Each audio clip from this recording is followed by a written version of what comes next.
Muy bien, es un honor presentar a Elsa Esteves, que es una gran amiga de muchos años, de nuestra juventud, digamos, de muchos de nuestros jóvenes años. Elsa Esteves, entonces, es la titular de la Cátedra UNESCO de Sociedades del Conocimiento y Gobernanza Digital de la que estaba localizada en la Universidad Nacional del Sur. Es investigadora principal del CONICET y profesora titular de la Universidad de La Plata en Argentina. También es consultora del BID en materia de gobierno digital, particularmente en América Latina. Anteriormente fue oficial senior, no, dejamos recitar todo, esperé todo este tiempo, pero ahora te lo digo. Anteriormente fue oficial senior de programas académicos y oficial de programas académicos en la Universidad de Naciones Unidas en Macao y Portugal. Profesora visitante en la Universidad Tecnológica de Gdańsk, Polonia, la Universidad Dominio, Portugal, la Universidad Nacional de Río Negro, Argentina. Fue consultora para gobiernos, dictó cursos de capacitación a gerentes públicos y formuladores de políticas y organizó eventos sobre gobierno digital en más de 30 países. ¿Qué se creían ustedes? En su mayoría países en desarrollo. Sus intereses de investigación cubren la transformación digital de las relaciones entre ciudadanos y el gobierno y el impacto de dicha transformación en la capacidad de los estados y las ciudades para contribuir con el desarrollo sostenible. Tiene un doctorado en Ciencias de la Computación, título emitido por la Universidad Nacional del Sur. Elsa, te escuchamos, por fin. Muchas gracias, Susana. Bueno, buenas tardes a todas y a todos. Muy contenta de compartir este espacio. Agradezco mucho a Susana por la invitación, que como ella dijo, una querida amiga desde hace muchos años y en los cuales venimos trabajando juntas en colaboración con su equipo en varios de estos temas. Bien, hoy voy a hablar, el título de mi charla es El cambio de paradigma por la transformación digital. Entonces, déjenme que les cuente un poquito a ver cómo estructuré esta charla. Entonces, primero voy a hablar del concepto, de lo que es transformación digital, luego voy a hablar un poco de la creación de valor, que sería el objetivo por el cual nos embarcamos en iniciativas de transformación digital, presentarle algunos ejemplos y luego sintetizar los aspectos más importantes que tienen que ver con el cambio de paradigma para luego resumir con algunas conclusiones. Comencemos con la definición. ¿Qué entendemos por transformación digital? Cuando hablamos de transformación digital, estamos pensando en un proceso, que sería la parte central de esa figura, donde las tecnologías digitales que se cuentan crean disrupciones en las instituciones para de alguna manera poder dar respuestas estratégicas, la parte de la derecha de la figura, con el objetivo de crear valor.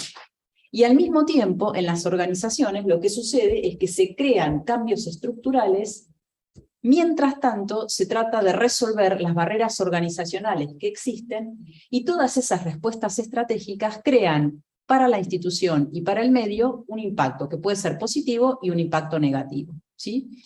Esta es la definición de transformación digital y lo que enfatiza es, en primer lugar, que es un proceso de transformación. En segundo lugar, que utiliza como herramienta las tecnologías que hoy llamamos acá de la industria 4.0, ¿sí? Y que el objetivo que tiene ese proceso de transformación es dar respuestas estratégicas para crear valor, ¿sí? Que si es el sector privado será retorno a la inversión y que si es el sector público tendrá que ver con valor público, ¿sí? Y obviamente todo eso, ese proceso de transformación produce disrupciones. Entonces, hay palabras claves en esta definición, que son las que están señaladas en color, y que vamos a ir viendo una por una. Empecemos por las disrupciones. ¿Qué entendemos por las disrupciones? Bueno, significa, por ejemplo, simplificar los procesos, cómo hacemos que las tareas sean más eficientes, cómo evitamos tareas que no agreguen valor, que son duplicadas, etc. Cómo simplificamos las interacciones con los interesados, si estamos hablando del sector público, con los ciudadanos, por ejemplo, con las empresas. Si estamos hablando de la industria, bueno, cómo simplificamos interacciones con nuestros proveedores, con nuestros clientes, con los interesados. De qué manera se automatizan tareas. Y cuando hablamos de automatizar tareas, la automatización, lo que entendemos por automatización, es la aplicación de máquinas a tareas que eran realizadas previamente por los humanos o más aún que cada vez más a tareas que ningún humano puede llegar a realizar, ¿sí? Y cuando hablamos de automatización, estamos hablando de un ecosistema en el cual se están integrando máquinas y personas en sistemas autónomos que son capaces de tomar decisiones en forma independiente o con poca guía del ser humano, y mostrando cada vez más autonomía y mejor rendimiento, ¿sí? Y también, en ejemplos de las disrupciones, es crear nuevos servicios y nuevos productos. Como ejemplo de las respuestas estratégicas, bueno, en gobierno podría ser hablar de servicios proactivos. ¿Qué significa un servicio proactivo? Es aquel servicio público en el cual la institución pública lo entrega voluntariamente sin necesidad de que el ciudadano o la empresa lo tenga que pedir. Digamos que la institución o el gobierno sabe la condición de vida del ciudadano o el episodio de negocio que está atravesando la organización, la empresa, y se anticipa y ofrece el servicio. Servicios personalizados, servicios que son más a medida de las personas, de las necesidades del consumidor, servicios que son innovadores y servicios que en definitiva, todas estas características que mencioné previamente son características que tienen que ver con el receptor de los servicios, pero desde el punto de vista del proveedor de servicios son servicios o productos que de alguna manera representan mejoras a la eficiencia. Habíamos dicho que eran el proceso de transformación que generaba disrupciones para entregar respuestas estratégicas y que simultáneamente producía cambios estructurales. ¿Qué tipo de cambios? Bueno, nuevos procesos productivos, nuevas tareas, nueva cultura de servicio. Hoy Raquel hablaba de que era un tema cultural en las organizaciones, cómo había que cambiar la forma en que se trabajaba. Bueno, justamente lo que sigue a continuación son nuevas formas de trabajo y por supuesto que requieren nuevas habilidades de los empleados y las personas que están trabajando en la empresa, en la organización. También hablamos de que al mismo tiempo de que se crean estos cambios, hay barreras en las instituciones y hay barreras en el ecosistema, en el sistema donde la empresa, la institución funciona, ¿sí? Las barreras pueden ser la falta de especialistas, la falta de recursos humanos, que sepan cómo realmente producir valor con las nuevas tecnologías, falta de presupuesto, de recursos financieros que financien la inversión de tecnología, de los cambios que se necesitan introducir, resistencia al cambio por los distintos actores, tanto internos como externos, y muchas veces en el sector público o también en el sector empresarial, en el mundo privado, puede ser la falta de apoyo político de la dirección que no está totalmente decidida a embarcarse en este tipo de cambios.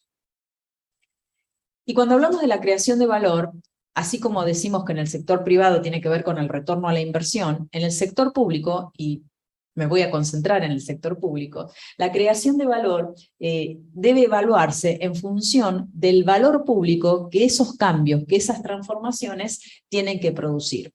Y en la administración pública podemos hablar de 3 tipos de valores públicos. Uno sería los valores comunitarios, que son entregados directamente a las personas, por ejemplo, cuando un ciudadano puede interactuar con una institución a través de canales digitales, y entonces se evita el desplazarse, el moverse, se evita tiempos, se evita hacer colas, se evita costos de movilidad. Esos serían valores comunitarios, o por ejemplo, mejorar la seguridad, mejorar la educación, ¿sí? Eso tiene que ver, son impactos directos en la sociedad. Valores organizacionales es la segunda categoría y tiene que ver con todas aquellas iniciativas que generan capacidades en las instituciones públicas para que éstas a su vez puedan generar los valores comunitarios. Entonces, por ejemplo, valores organizacionales sería tener una buena infraestructura tecnológica, tener procesos que son simplificados, tener nuevas capacidades, recursos humanos que puedan implementar las transformaciones. Y por último, el valor público también está relacionado a un tipo de valor público, es el valor político, que tiene que ver con cómo hacer que las instituciones trabajen en beneficio de la sociedad y a partir de ahí puedan aumentar la transparencia de gobierno, la rendición de cuentas, etcétera, para tener un mejor sistema de gobernanza. Bien. Habiendo presentado el concepto de transformación digital y el concepto de creación de valor público, déjenme que les dé algunos ejemplos de lo que sería transformación digital, ¿sí? Para esto traje 4 ejemplos. Los 3 primeros están relacionados con el proyecto del cual comenté también el caso de Singapur, es otro de los casos de estudio. Acá traje 3, uno de Portugal. Portugal está documentado en otro de los trabajos que son antecedentes de esta presentación. Portugal implementó un servicio que se llama Perdí mi billetera, ahora lo voy a explicar. España, el beneficio para transporte escolar. Francia, mis beneficios sociales. Y traje, hablando de plataformización, si bien no es del todo el mismo sinónimo, la semántica que estamos dando acá, un ejemplo de la Universidad de Harvard de una plataforma educativa para distintos entornos de enseñanza y aprendizaje que se llama Perusa. Empecemos por el de Portugal. Portugal creó un servicio que se llama Perdí mi billetera. Si ustedes piensan en un servicio público, a nadie se le ocurriría crear un servicio que sea Perdí mi billetera, ¿no es cierto?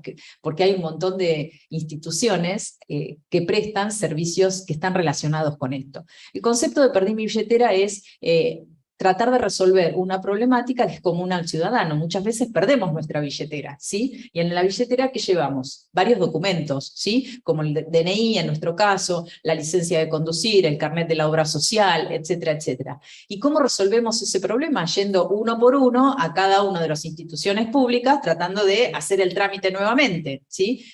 Bueno, lo que ellos crearon fue una ventanilla única donde el ciudadano dice, perdí mi billetera, y dice, perdí esto, la billetera incluía esto, esto, esto, ¿no? Entonces, los documentos a los cuales incluyeron en este servicio era la tarjeta de ciudadanía portuguesa, la licencia de conducir, el título del auto, el título del vehículo, la tarjeta de pensionado, la tarjeta de prestaciones sociales y sanitarias para empleados públicos, hasta la tarjeta del Automóvil Club Portugués, que es una entidad privada, ¿sí? Y fíjense, ¿cómo se presta este servicio? Entonces, el ciudadano iba a un solo lugar, decía, perdí la billetera con esto, y automáticamente le tramitaban todos esos documentos. ¿Eso qué significa?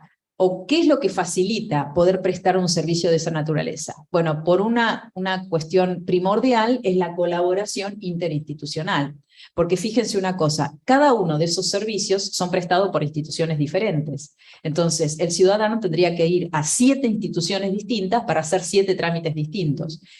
De esta manera, una institución pública entrega ese servicio coordinando por detrás y de forma transparente para el ciudadano el trámite de 7 instituciones distintas, que son esas que se mencionan ahí, ¿sí? Ahora, para poder implementar este servicio desde su concepción hasta la implementación definitiva, se aplicó toda una metodología de trabajo que fue participativa, abierta y cooperativa con todos los actores, ¿sí? El impacto, obviamente, es minimizar el número de contactos que tiene que hacer la persona para hacer el trámite entre el ciudadano o la ciudadana con la administración pública, permitir la prestación de 7 servicios en un único punto de acceso y simplificar el proceso porque obviamente la persona tiene que completar muchos menos formularios, ¿sí? Completa uno solo indicando los documentos que necesita. El segundo ejemplo es de España y tiene que ver con el beneficio del transporte escolar. Y acá la automatización lo que permite es una entrega proactiva de servicios. Y fíjense hasta dónde llega la automatización. Esto fue implementado por la Diputación de Albacete, que entrega el transporte escolar a menores de edad.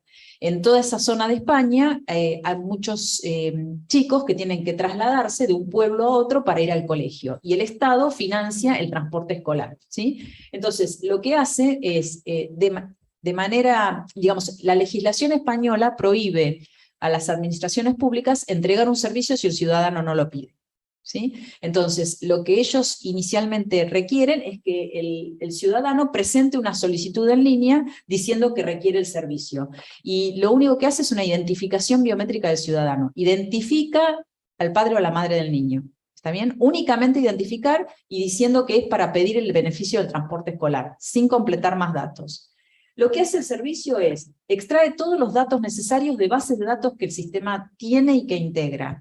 Entonces, en primer lugar, decide la elegibilidad de si el niño tiene que recibir el subsidio o no. Segundo, verifica o identifica, mejor dicho, a la escuela que va el niño. Tercero, sabe el domicilio donde está viviendo el niño y calcula la distancia del domicilio a la escuela. y a partir de ahí calcula cuál es el subsidio que le corresponde y automáticamente realiza el pago. ¿Se entiende?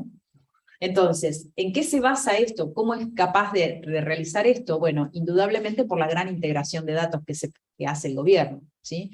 Entonces, en particular, hay dos plataformas que son muy importantes. Por un lado, la plataforma de intermediación, la plataforma española de intermediación de datos, que está provista por el gobierno nacional y es compartida, se le da acceso a los gobiernos locales o territoriales. Y en segundo lugar, esta Diputación de Albacete creó toda una plataforma que se llama CEDICU-ALBA, que presta servicios de interoperabilidad, autenticación del usuario, etcétera, y que realmente permite la prestación de este tipo de servicios no solamente para los ciudadanos de esta Diputación, sino para otras regiones españolas, ¿sí? Como les decía, la prestación de este servicio proactivo se debe fundamentalmente a la gran capacidad del gobierno de poder integrar datos. Y el impacto es, bueno, los esfuerzos de desarrollo realmente se minimizan porque se facilita, se pueden reducir significativamente los costos de desarrollo en cuanto a tiempos y a inversiones que se necesitan. Y por otro lado, se entregan servicios de manera estándar a los ciudadanos. Francia. Mis beneficios sociales. Bueno, el Ministerio de Solidaridad y Salud del gobierno francés automatizó el acceso a servicios sociales. Y lo que hace es, le creó una plataforma al ciudadano, que se llama Mis Beneficios Sociales, y en el cual le identifica 6 áreas en las cuales el ciudadano está buscando un servicio, que son enfermedad, familia, jubilación, empleo, solidaridad y vivienda. Y una vez que el usuario se identifica en esa plataforma y dice que está buscando servicios de enfermedad, por ejemplo, relacionados con enfermedad o con familia, el sistema automáticamente identifica las condiciones del ciudadano y le dice, usted es elegible a todos estos servicios.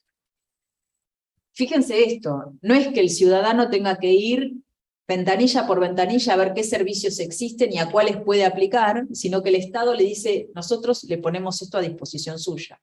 ¿Sí? Usted es elegible a recibir estos servicios. ¿Sí? Bueno, y con la confirmación de la persona, del servicio seleccionado, lo redirige a la agencia correspondiente.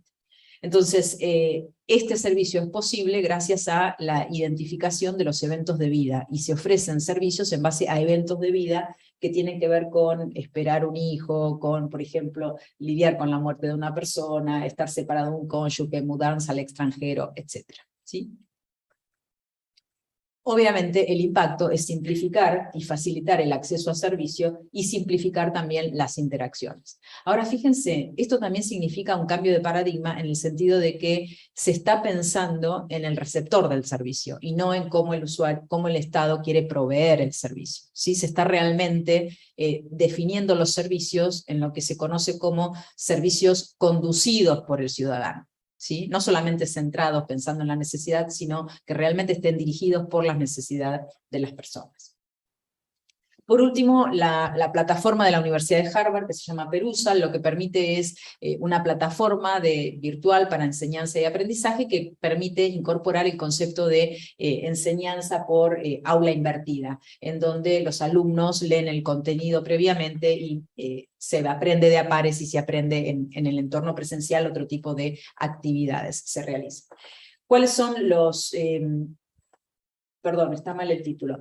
¿Cuáles son las ventajas que tienen para los estudiantes? Bueno, acceder al material antes de la clase. Una cosa que no les dije es que la plataforma, además de lo que nosotros conocemos como una plataforma de un aula Moodle o una plataforma de entorno virtual, lo que permite es que los alumnos y las alumnas editen el contenido del PDF o del documento que se les puso, hagan comentarios y discutan entre ellas. Y lo mismo con los videos, se le puede poner videos y los alumnos pueden editar el video en un punto, poner acá tengo una duda, esto, ¿qué pasa con esto? Y se hace como una especie de foro entre los alumnos que se responden ese tipo de consultas.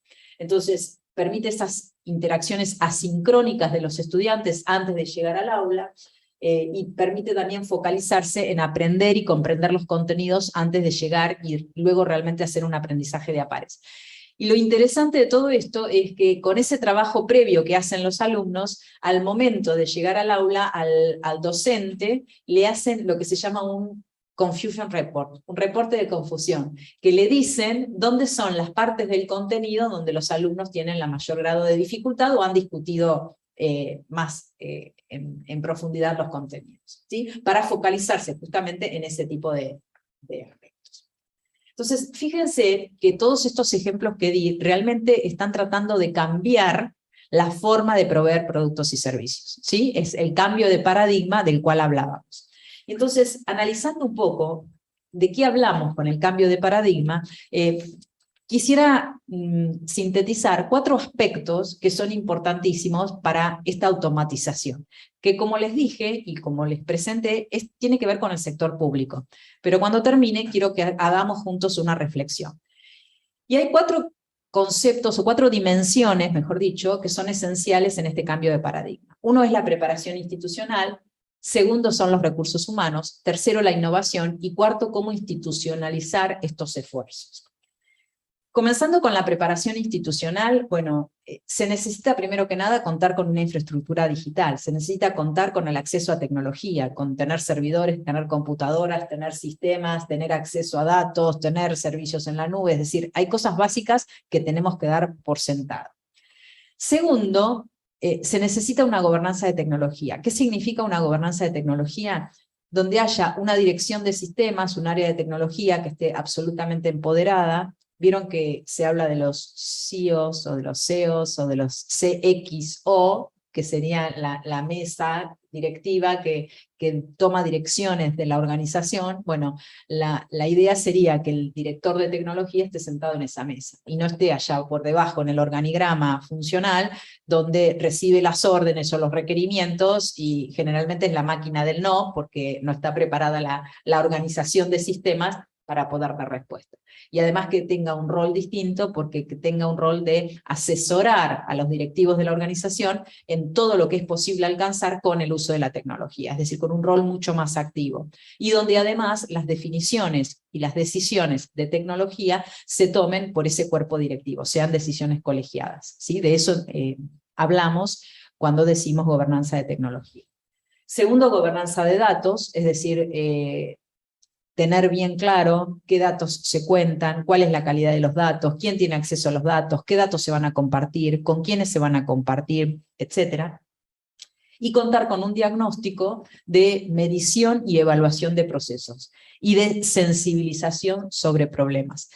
2 cosas acá.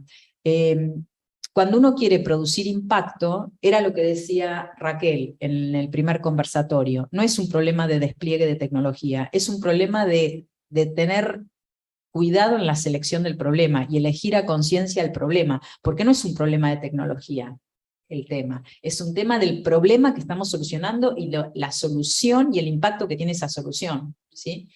Y la sensibilización sobre los problemas, hablar sobre problemas, no hablar sobre tecnología. La tecnología es una herramienta, ¿sí?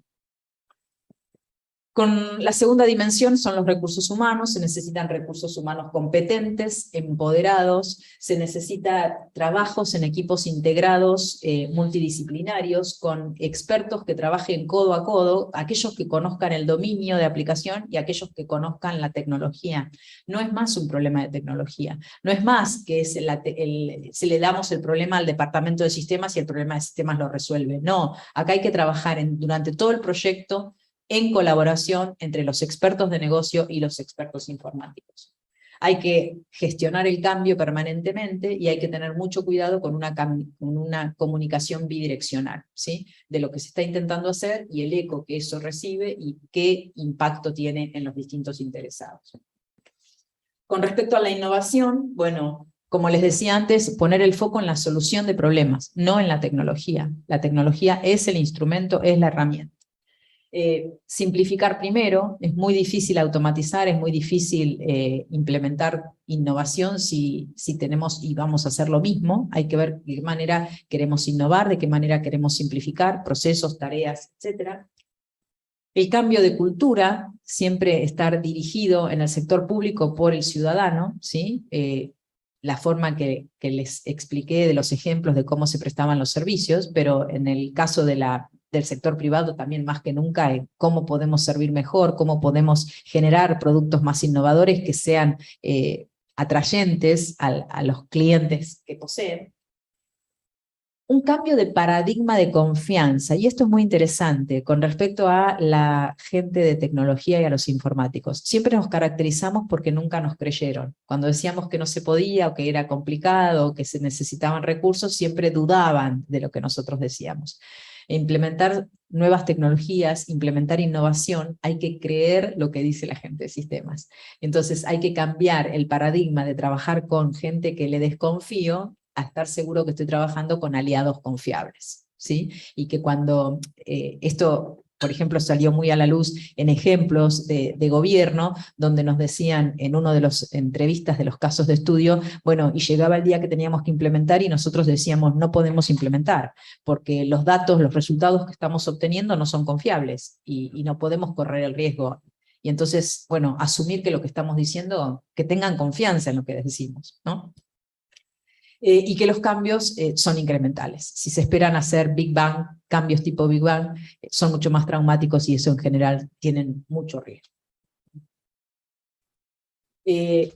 La última dimensión tiene que ver con, no es suficiente hacer una solución o entregar una innovación, esto tiene que tener continuidad en el tiempo, se necesita institucionalizar, se necesita sostener los esfuerzos a largo plazo, y para ello se necesita un apoyo político y estructuras que apoyen estos tipos de cambios culturales, procesos de transformación, tener una estrategia de transformación digital, no que sean cosas aisladas, sino que haya un paraguas, que haya una dirección, que se sepa y que los esfuerzos estén alineados, que toda esta transformación requiere de la colaboración, y era lo que Raquel decía, no funciona en forma aislada, necesito colaborar, y necesito integrar distintos tipos de capacidades, desde sistemas, desde datos, desde recursos humanos, equipos multidisciplinarios, etc. Y se necesita tener, de alguna forma, esos componentes Lego o bloques básicos que me permiten hacer el desarrollo de estas innovaciones mucho más escalables. Bien, me parece que no era la última versión de las transparencias, pero no importa. Yo acá había agregado una transparencia, que era lo siguiente. Que tenía que ver con la generalización, porque todo esto que yo les presenté hasta este momento son ejemplos del sector público, y son ejemplos de transformación digital. Y acá estamos hablando de industria 4.0, y la industria 4.0 tiene que ver con el sector privado. Entonces, la pregunta es, ¿qué relación tenemos entre la transformación digital y la industria 4.0? Y lo que yo digo es que la transformación digital es un componente, es algo necesario, es un pedazo de la industria 4.0. Parte de la industria 4.0 pasa por la transformación digital, ¿sí? Obviamente habrá otros tipos de tecnologías que también se necesitan y son parte de la industria 4.0, ¿sí? Y la segunda pregunta que les incluía era, bueno, ¿cómo generalizamos esto? Esto que yo les conté, las 4 dimensiones del cambio de paradigma, eran para el sector público. Pero bueno, los invito a pensar si siguen siendo válidas para el sector privado. Y yo creo que muchas de ellas sí. Por supuesto necesitamos más investigación, pero creo que muchas de las cosas que dijimos tienen validez para los cambios culturales, las transformaciones de procesos que requiere el sector privado, todas las iniciativas que están relacionadas con la industria 4.0, ¿sí? Entonces, a modo de conclusión, la transformación digital se focaliza en la creación de valor, introduciendo cambios disruptivos para dar respuestas estratégicas que lo generen, y no se trata solo del despliegue de tecnología, se trata de esas respuestas que tienen que dar creación de valor. Introduce innovaciones en las formas de trabajo, en las formas de interactuar, en la cultura de las organizaciones y en los productos y servicios que las organizaciones entregan. Está asociada con cambios estructurales, como habíamos dicho, que requiere preparar a la organización, requiere recursos humanos calificados, tener procesos de innovación y facilitar los procesos de innovación y asegurar que todos estos esfuerzos se pueden sostener en el tiempo, ¿sí? A fin de generar un mayor impacto. Esta presentación es el resultado de 3 trabajos de investigación, 2 financiados por el Banco Interamericano de Desarrollo. Uno tiene que ver con el fin del trámite eterno, ya está publicado, y el segundo tiene que ver con automatización en gobierno, qué son los factores que hacen que la automatización florezca o sea obstaculizada en gobierno, y es algo que está por publicarse en breve y esperamos que antes de fin de año, por eso está en blanco la página inicial. Y el tercero, perdón, es un proyecto financiado por la CAF, el Banco de Desarrollo Latinoamericano. Siempre me confundo, perdón. La CAF, antiguamente es la Corporación Andina de Fomento, y es el Banco de Desarrollo de América Latina. Eso es como se debe decir. Y es un estudio que hicimos sobre la transformación digital del gobierno portugués y cómo lo hizo. Y por último, les dejo, como siempre cuando hablo una presentación para mis alumnos, las píldoras para pensar. Hoy Carlos mencionó a Alan Turing, es el papá de la computación, es aquel que descifró el código Enigma en la Segunda Guerra Mundial. Alan Turing dijo que solo podemos ver poco del futuro, pero lo suficiente para darnos cuenta de que hay mucho por hacer. Y hablando de hacer, también les dejo una frase de Bertolt Brecht, que dice: quien lucha puede perder, pero quien no lucha ya ha perdido. Con lo cual, los invito a formarnos y tomar manos a la obra y ponernos en acción.